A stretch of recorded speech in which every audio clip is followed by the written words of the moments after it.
অ্যানক্লোজিং spondylosis থেকে মুক্তির কি কোনো উপায় আছে কিনা মোহাম্মদ জাহিদ মিয়া কোশ্চেনটি করেছেন।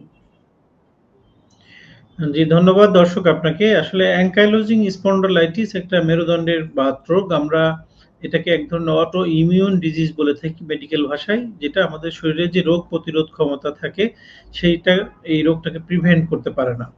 সো এটা একবারে মানে কিউরেবল ডিজিজ নয়, এটা আমরা বলি নিয়ন্ত্রণযোগ্য রোগ।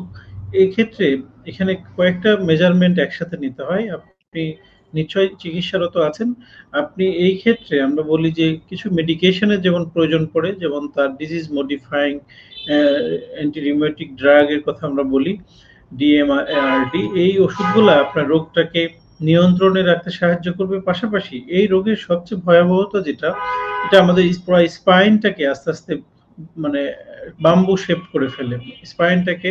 আমি একটু দর্শকদের যদি দেখাই যে পুরো স্পাইনে আমাদের দেখেন একটা কার্ভ আছে, ঘাড়ের অংশে একটা কার্ভ, আবার কোমরের অংশে একটা কার্ভ। এই কার্ভাচারটা আস্তে আস্তে স্ট্রেট হয়ে যায়, যার ফলে পেশেন্ট নিজে নিজে মুভ করতে পারে না। যেমন আমরা ঘাড়ের যে আমরা ডানে বামে উপরে নিচে এই যে মুভমেন্ট গুলা করছি, এটা আমাদের শরীরের জন্য খুবই প্রয়োজনীয়, এবং আমরা ডানে বা বামে তাকাইতে যদি না পারি তাহলে আমাদের স্বাভাবিক মুভমেন্ট ব্যাহত হবে।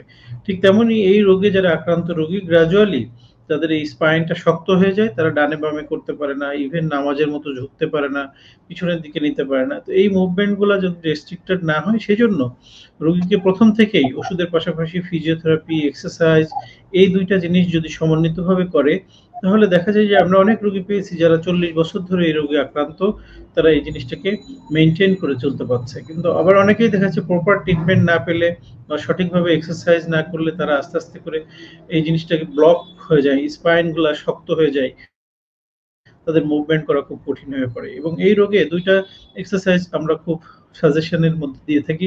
যে সুইমিং করা সম্ভব হয় একটা রোগীর জন্য, এই রোগের জন্য খুবই ভালো একটা এক্সারসাইজ। সুইমিং এর মাধ্যমে তার স্পাইনের মুভমেন্ট গুলা স্বাভাবিক রাখা যায়, হাত পায়ের মুভমেন্ট গুলা, জয়েন্টের স্টিফনেস গুলা কমানো যায়।